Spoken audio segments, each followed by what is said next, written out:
Alright, I usually don't do this. I don't know if this should be kind of like the behind the scenes kind of a video, but before I do videos where I say I'm going to test one saw versus the other, I usually give them some break-in time. There's been a few exceptions, and I'll note that in the videos.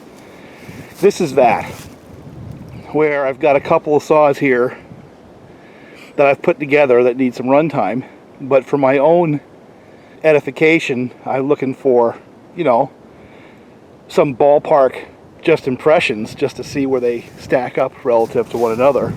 The 562 right there represents a saw in production that's being used that in the condition that it's in, it would not be unlikely for me just to pick it up and go use it.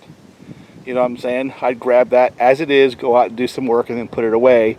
And might gripe about the chain being a little bit off, but still it's good enough that it does the job. You know what I'm saying? What I'm trying to do today is more just sort of test and tune.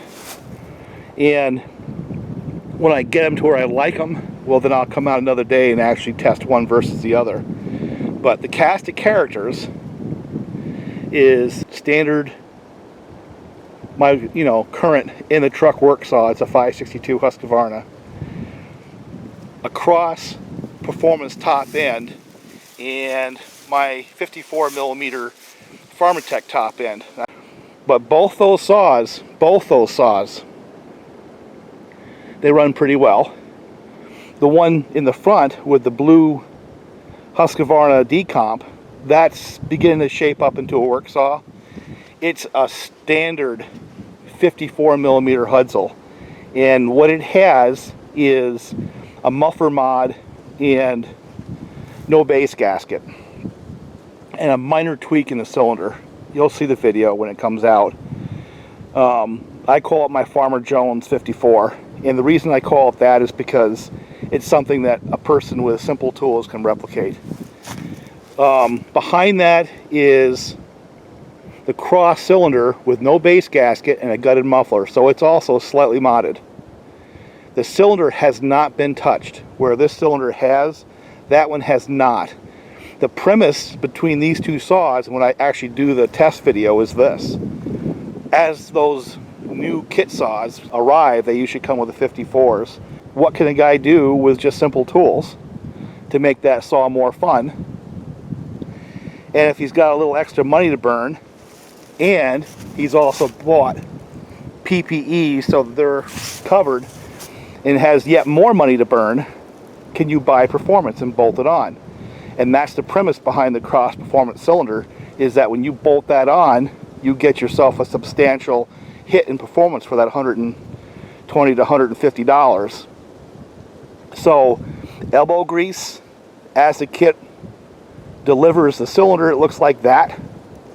Spend an extra $150, you get that. And what I'm going to do at the end of all this is, when I start going back through and testing these saws again side by side after they're broke in, it's going to help you see the differences between the different performance on the different cylinders, and then you have to decide, which one do you want to spend money on, or do you want to take an existing one and just put work into it to get to a more capable saw, or does it even matter? Just run it the way they are, because the fact is that those cylinders, even the lowest form of the 54 that comes with the kits, is not a bad running saw right the way it comes out of the box. So before this turns into a rant and I run out of time, I'm going to start doing some test and tunes. And really what's happening is I'm letting you just see what I do behind the scenes. That's all. This is not supposed to be a comparison. I will post times, but if you see those times, I'm going to caution you. Do not take them as absolute one saw versus the other. Just look at them as ballparks. And for example, if those two saws right there are within a second or two of each other, that means they're roughly statistically equal. Both of those are concepts that guys with either dollars or elbow grease but not a whole lot of skills and not a machine shop can accomplish. And that's really the goal, and that's really the focus of my entire channel. Anyone can go spend $400 if they've got it to have an expert turn that saw into a monster. But not anyone can take a junker cylinder and turn it into a good running saw. You know what I'm saying? And some of these new products that are hitting the marketplace, like the Cross Performance, gives an option for a guy who's got a few bucks and doesn't have the tools.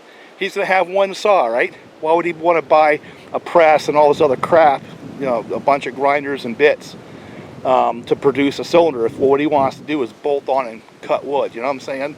So everybody has a different set of priorities. So the definition of win is going to change from person to person and from situation to situation. And my goal here is, and this might be much to the chagrin of some of the people online, is I'm not going to pick the best. What I'm going to do is document my experience with these, not trying to make the fastest saw or anything else, but just show what I've done, document my experience, and then hope that that conglomeration of time and video time helps you decide how you want to proceed with your hobby or your production saw or whatever it is you're trying to do.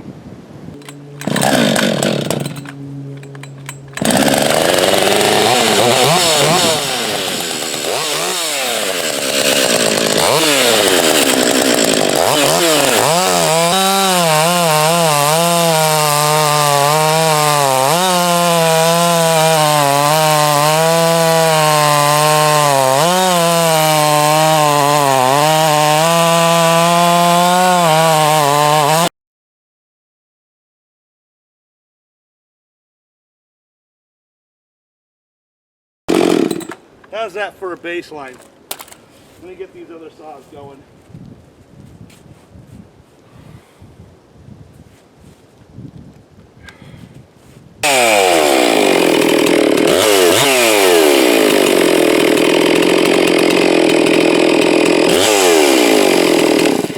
That's a strong saw, but it needs a better chain. So that ain't gonna work. I may change bar and chains after all. This could very easily turn into what's in a chain video.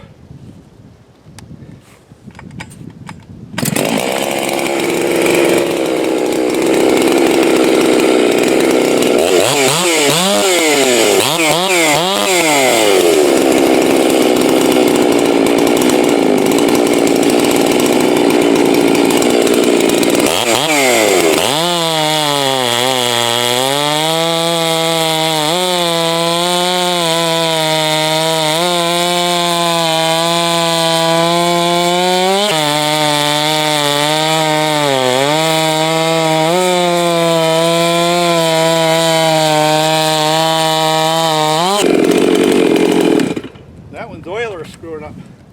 Alright. This should run quite a bit better. By the way, I'm going to make a prediction. That 54mm Farmertec that I had running, usually when it sounds like that, I had one do this before, that ignition's about ready to crap out on me. But don't let that color your opinion. It's not an excuse whether it's slower or faster. It's just, that's part of the reality of these parts, you know. Sometimes you get good ones and sometimes you don't.